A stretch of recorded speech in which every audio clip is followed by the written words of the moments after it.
잠언 15장 14절에서 15절 말씀입니다. 명철한 자의 마음은 지식을 요구하고 미련한 자의 입은 미련한 것을 즐기느니라.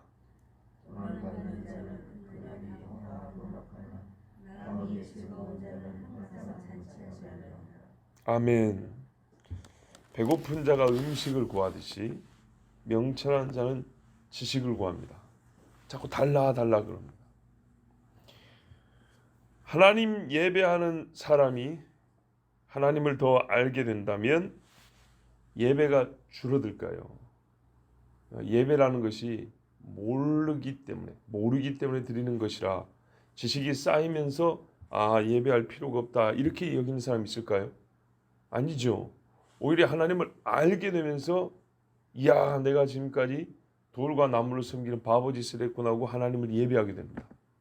자, 이렇게 예배하는 마음이 믿음이 생긴 사람이 지식이 더해지면 어쩔까요?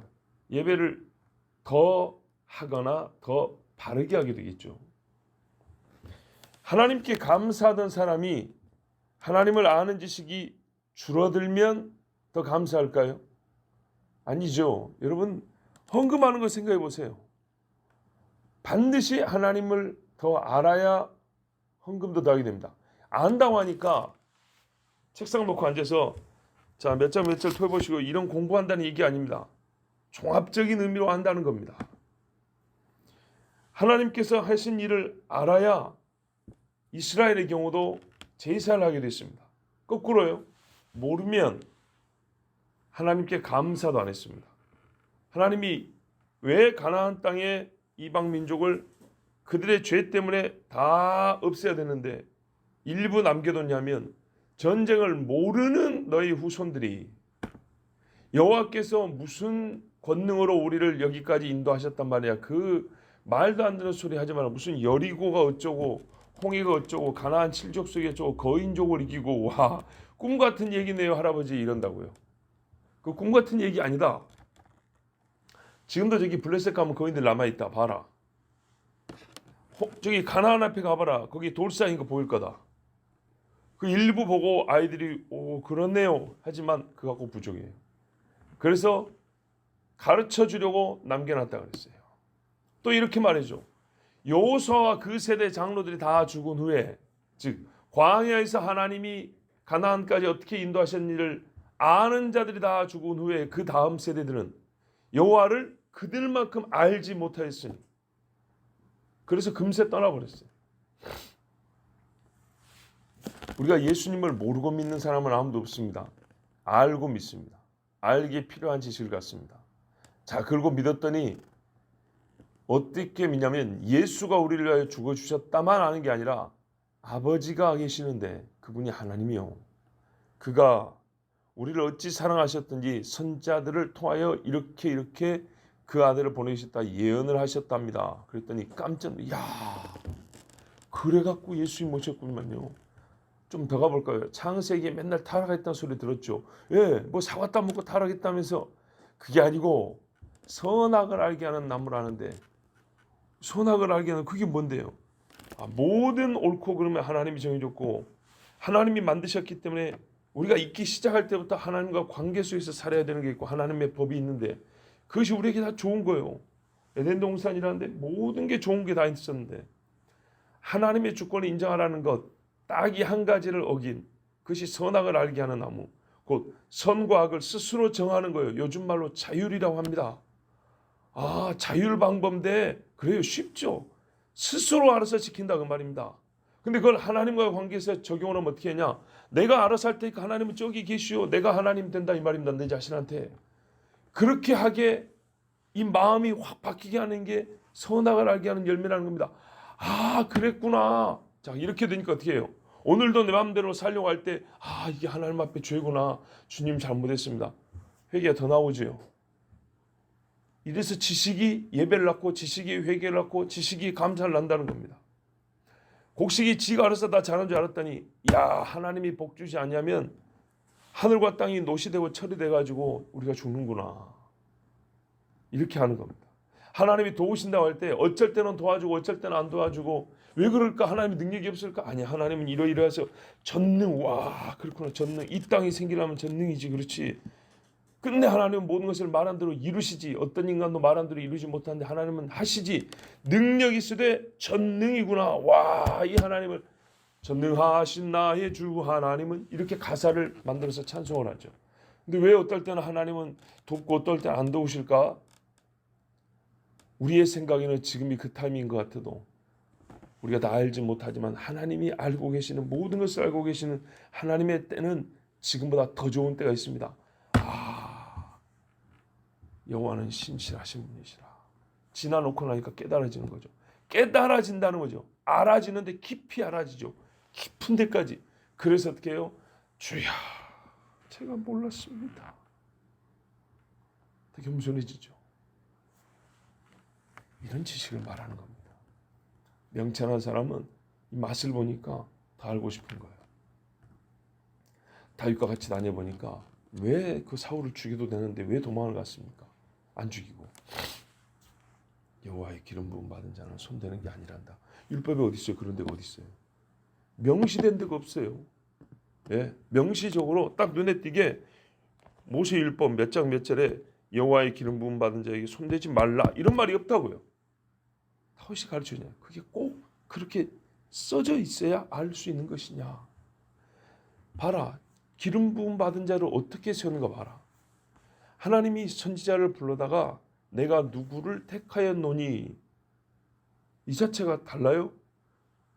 이 자체가 일반 사람들이 누가 누구를 택했다는 말만 들어도 굉장히 큰 우리가 의미심장하게 그 말 듣는데, 신부감을 데리고 와도 부모 밑에 자식인데 그 자식이 엄마, 제가 결정하고 제가 택한 여자요, 이 소리만 해도, 내 손아래 자식이 결정하고 택했단 말 해도 그 함부로 사람을 못 대하고 존중을 해주는데, 윗사람이 택했다 해도 꼼짝을 못하는데 하나님이 택했다는데, 하나님이 거기다가 전쟁 중이건 기근 중이건 상관없이 일방적으로 가서 기름을 딱 붓고 쓰셨다는데 그걸 사람이 어떻게 하겠어요? 하나님께 물어봐야죠. 하나님께 뜻을 구해야죠. 다윗은 적어도 그런 마음을 갖고 있었어요. 성경에 보니까 모세를 대제해서 죽은 사람을 수많이 봤단 말이죠. 그럼 어떻게 해야 되죠? 그렇구나. 함부로 하면 안 되겠구나. 예를 들어서 모세가 구스 여자랑 결혼했다고요. 이스라엘 여자가 아니에요. 근데 뭐라면 제사장은 이스라엘 여자랑 결혼을 하는데 과부도 안 되고 순결함이 없는 여자도 안 되고, 이스라엘 처녀 중에, 또는 역시 똑같은 제사장의 과부 중에 결혼을 해야 된다. 이렇게 해놨단 말이죠. 근데 당신은 제사장을 세운 더 높은 사람을 우리가 여기고 있는 사람인데 저기 구스 여자, 저 새까만 여자랑 그렇게 해도 되겠소? 이렇게 하고 미리암하고 아론이 소리를 질렀단 말이에요. 그 중에 이제 미리암이 더 낫었던 모양이에요. 그 말에 또 하나님 어떻게 했어요? 문둥병자 만들어 버렸어요. 해볼 수 있는 말이거든요. 자, 오해하지 마세요. 아무 소리 못 한다는 얘기 아니에요. 슬로바스의 딸 들어와서 유산 때문에 모세한테 항변했는데 하나님이 모세한테 그 여자들 말이 옳다 그랬어요. 그 다음에 므낫세 지파가 또 왔어요. 아니, 딸한테도 유산 주는 건 뭐 괜찮은데 그 여자들이 시집 가버리면, 다른 지파로 시집 가면 그 재산 갖고 가버릴 거 아니에요. 여호와의 경계는 옮기지 못한다면서요. 그렇구나. 하나님께 여쭤봤더니 하나님이 그 므낫세 지파 사람들의 말도 옳다 그랬어요. 뭐 어떻게 해야 됩니까? 딸이라도 유산을 주되 그 유산을 받은 딸은 반드시 그 지파 남자들하고 결혼하면 된다. 그러면 지파의 땅이, 기업이 이렇게 양이 늘거나 줄는 일이 없을 것이다. 이때 이 사람들이 모세에게 좋게 말했겠어요? 아니죠. 자, 이런 거는 합당하다 했어요.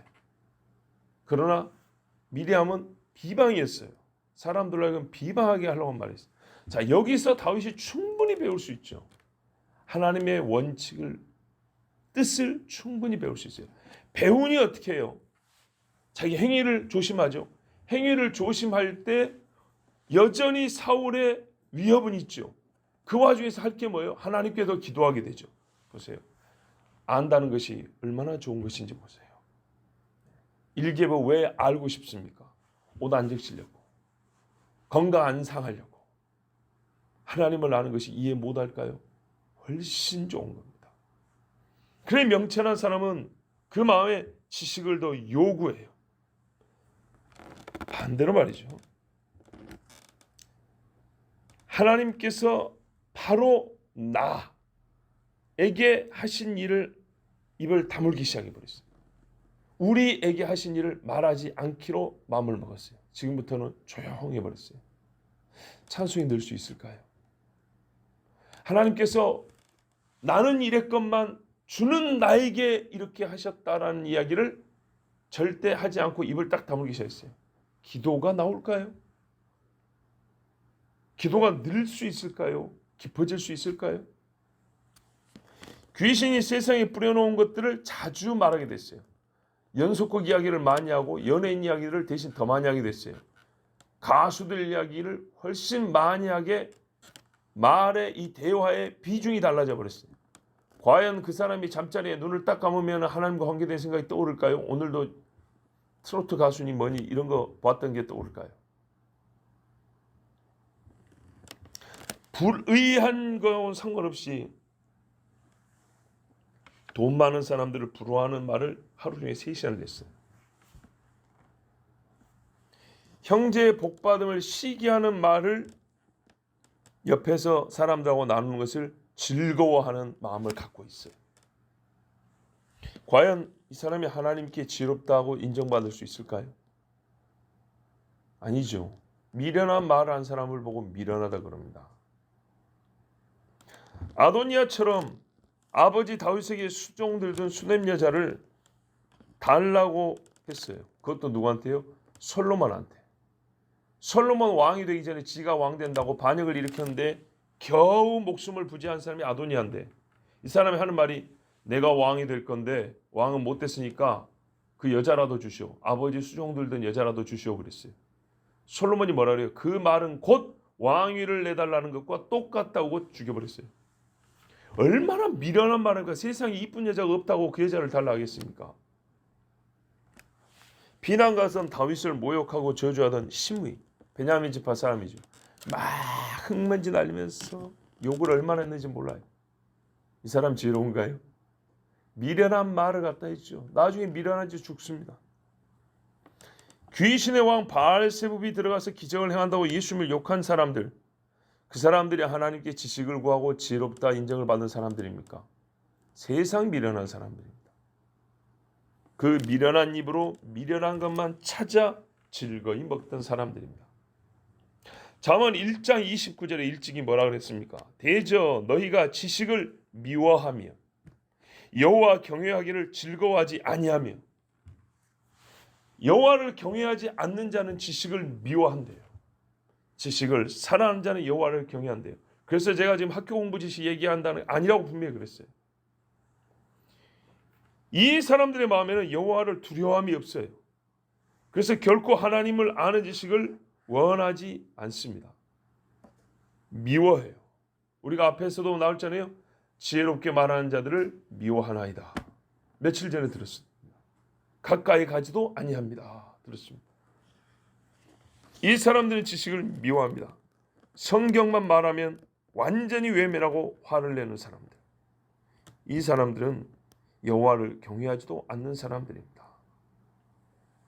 15절 보십시오. 고난받는 자는 그 날이 다 험악하다 그랬습니다.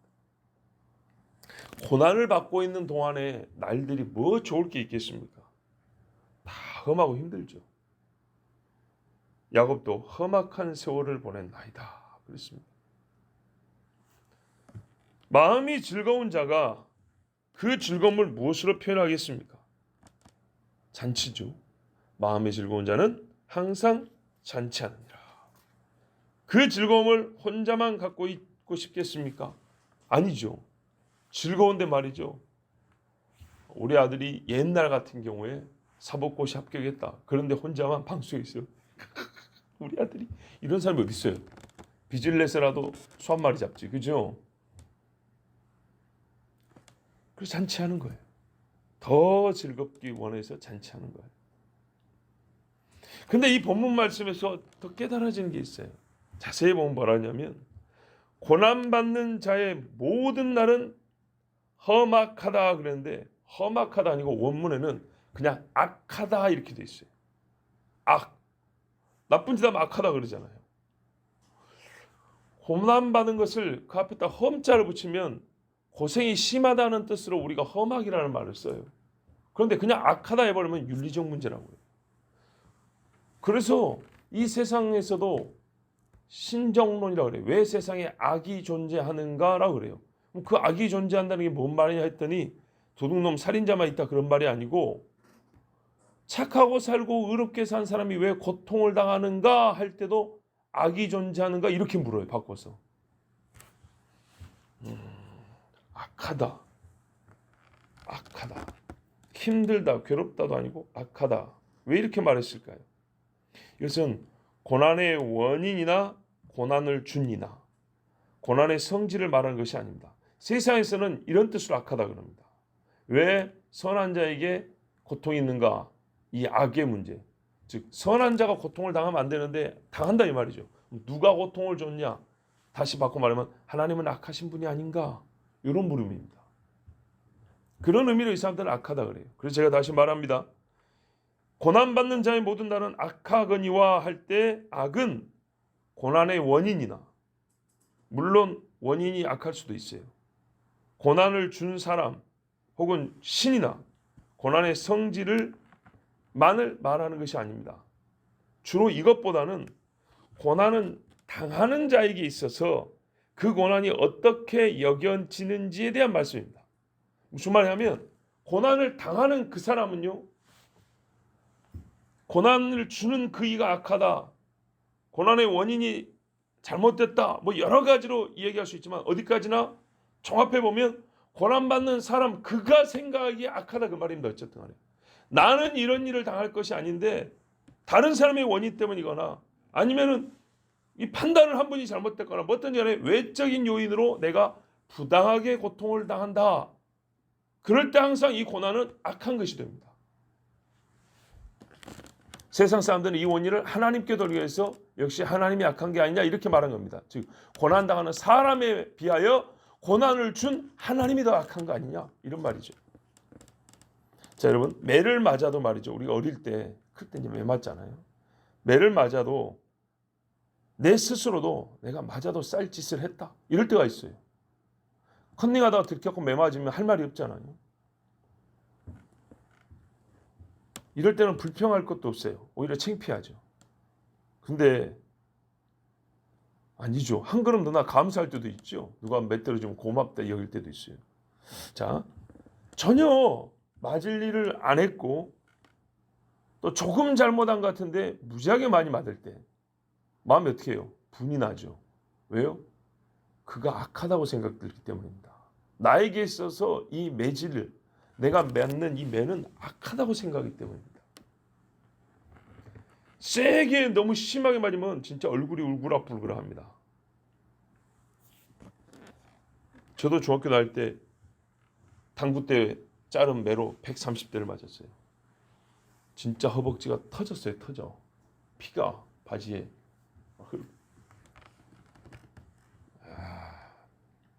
너무 과하지요. 제가 드린 말씀으로 세상에서 제가 살면서 제일 착한 사람 우리 할머니인데 우리 할머니가 화가 나서 학교를 쫓아간다 그랬어요. 말렸어요. 자, 그걸 보는 입장에서는 진짜 이거 속이 뒤집어질 일이죠. 그래요. 미련하고 미련해서 미련한 말만 찾아서 하던 사람이 막상 하나님의 징계를 받을 때면 불만이 이만저만한 게 아닙니다. 미련한 그 자신을 몰라요. 미련하니까 몰라요. 그에게는 항상 내가 옳고 하나님이 틀린 거예요. 자기가 당하는 고난은 악한 것입니다. 빨리 없어져야 되고 어서 거두어져야 할 것입니다. 마치 비유하자면 집을 잘못 찾아온 만취한 사람이 우리 집에서 주인 노릇 할 때 어떻게 해요? 빨리 그 사람 없어져야죠. 빨리 경찰로 막 쫓아내야죠. 그런 것처럼 내가 당한 이 고난은 나에게 스스로 이거 안 맞는 거예요. 빨리 없어져야 될 거예요. 이 일은요 지옥에서 볼 수 있습니다. 슬피 울며 이를 갈리라. 자기 처지에 대하여 회개하는 듯 보입니다. 슬피 울기 때문에. 그런데요, 이를 갑니다. 누구를 향하여 이를 갈까요? 자기 자신을 향하여 이를 가는 사람은 한 번도 못 봤습니다. 자기 자신을 생각하면서 우는 사람은 봐도 자기 자신을 이를 갈면서 욕하고 미워하는 사람은 못 봤습니다. 이 악한 일을 빨리 멈추라는 괴성을 지르는 소리를 상상만 해도 끔찍합니다. 지옥 가는 사람은 훨씬 많습니다. 셀 수 없는 엄청난 사람들이 소리를 막 지릅니다. 고통스러워서 하나님 앞에 막 쏟아내는 소리를 여러분 들을 자신이 있습니까? 고난받는 자의 모든 날이 악한, 이 사람들은 계속된 악한 날로서 고난이 채워져 있습니다. 마음이 즐거운 자는 계속해서 잔치하느니라. 이런 일이 세상에 있던가요? 저는 못 봤습니다. 재물이 있다면, 다른 걱정거리가 발생하지 않는다면 계속 잔치할 수 있겠지만 이것도 어느 정도 간격을 두고 합니다. 할 수 있다고 해서 매일 잔치하면 오히려 욕도 먹습니다. 그렇지 않습니까? 다른 사람의 생업을 방해해요. 나는 논에 가서 일해야 되는데 저 집에서는 맨날 뽕짝 틀고 시끄럽게 하고 있단 말이에요. 살 수 있겠습니까? 즐겁지 못한 자들도 있어요. 상을 당한 사람들도 많고, 자식이 장애인 된 사람 사고 나서 그런 집도 있고, 사기당했고 재산을 말려먹은 사람도 있어요. 근데 이 집에는 맨날 잔치를 해요. 사람이 할 짓이 아니지요. 또는요, 매일 잔치하면 어떤 일이 있죠? 밥을 계속 얻어먹을 수 있죠. 그게 항상 좋은가? 게으른 자를 낳을 수 있어요. 또 더 얻어먹고 더 상석에 앉아서 좋은 거 얻어먹으려고 아첨하고 아부하는 인간들을 낳을 수도 있어요. 그러죠. 굉장히 상식적인 수준에서 얘기하고 있습니다. 그런데 이런 경우는 어떨까요? 마음이 즐거운 자들만 있다면, 상당한 사람이 없어요. 사업에 실패한 사람도 없어요. 다 즐거운 사람들만 있어요. 그리고 계속 생존을 위한 노동을 할 필요 없어요. 논에 물대로 갈 사람 없어요. 밭에 김매로 갈 필요도 없어요. 그렇다면 여러분 뭐 하시겠어요? 그런데 니나 나나 전부 다 넉넉해요. 그리고 마음이 기쁨이 계속 유발되고 있어요. 그럼 뭐 하겠어요? 잔치하겠죠. 그래도 욕 안 얻어먹겠죠. 더 좋겠지요. 그리고 여러분 잔치라고 하니까 무조건 히히락락거리고 먹고 마시기만 하냐? 그거는 표현하자면 어쩌다 한 번 있는 배고픈 자들 위한 잔치지만, 늘 있는 잔치, 그런 상황이라면 잔치의 격이 다릅니다. 만일에 이 잔치가 수고와 고생에 대한 안식의 의미로서 주어졌다면, 그 잔치가 과연 맨날 퍼먹고 술 취하고 자빠져 자다가 또 일어나서 먹고 또 자고 개워내고 또 먹고 자고 그런 식일까요? 그런 잔치 아니죠. 안식의 의미로서 잔치가 주어졌다면 옛적의 일을 기억하고 위로하고 서로 진심으로 교제하고 찬송하고 감사하는 시간으로 채워져 있다면, 세상의 잔치도 모르겠어요. 어떤 잔치는 누구를 생각하고 기념하고, 그죠? 또 어떤 자들은 위로하고, 위로회도 있지 않습니까? 기념회도 있고, 잔치 이름이 다양하잖아요. 근데 우리가 앞뒤 틀림없이 그냥 잔치하면 먹고 마시고 노는 겁니다. 근데 앞에 보면 재물을 자랑하는 잔치가 아니고 마음이 즐겁다 그랬어요. 즐거운 자들로 이루어진 그 잔치, 여러분 먹는 것 마시는 것에 연연하지 않는 잔치입니다. 분명히 그게 있고 그것으로 인하여 마음이 더 즐겁고 좋지만 그것이 잔치의 최종 목적이 아닌 잔치가 있습니다. 안식. 하나님을 예배하는 잔치. 바로 천국입니다. 마지막에 있을 새하늘과 새 땅입니다. 자, 명철하여 지식을 구하고 여호와를 아는 지식으로 마음이 즐거운 자는 의로운 자입니다. 우리가 잠언에서 자주 들은 이야기 또 오랜만에 나옵니다. 의로운 자입니다. 이 사람은 주의 잔치에 참여합니다. 흰 예복을 입고 주의 잔치에 참여합니다. 하지만 미련한 말만 찾아서 별식, 가끔 먹는 별미처럼 맛나게 먹는 미련한 자는 11절 있잖아요. 미련한 것을 즐긴다 그랬잖아요. 14절이죠. 미련한 말을 찾아서 별식처럼 먹는 그 미련한 자는 그의 눈에 악하게만 보이는 불못에서 거기서조차도 하나님의 의를 깨닫지 못하고 그랬다가도 또 마귀를 바득바득 갈고 그래도 너무한 거예요. 고통을 당합니다. 이를 갈면서 하나님을 원망하는 마음으로 계속하여 악한 날을 삽니다. 여러분, 하나님 말씀 우리가 잔치할 수 있는 길을 보여줍니다. 우리가 사는 날이 이생이나 사후에나 악하지 않은 날로 살 수 있도록 길을 가르쳐 주십니다. 알고 나니 더 좋지 않습니까? 오늘 주신 이 지식으로 하나님을 더 가까이 찾는 우리 모두가 되길 바랍니다. 기도하겠습니다.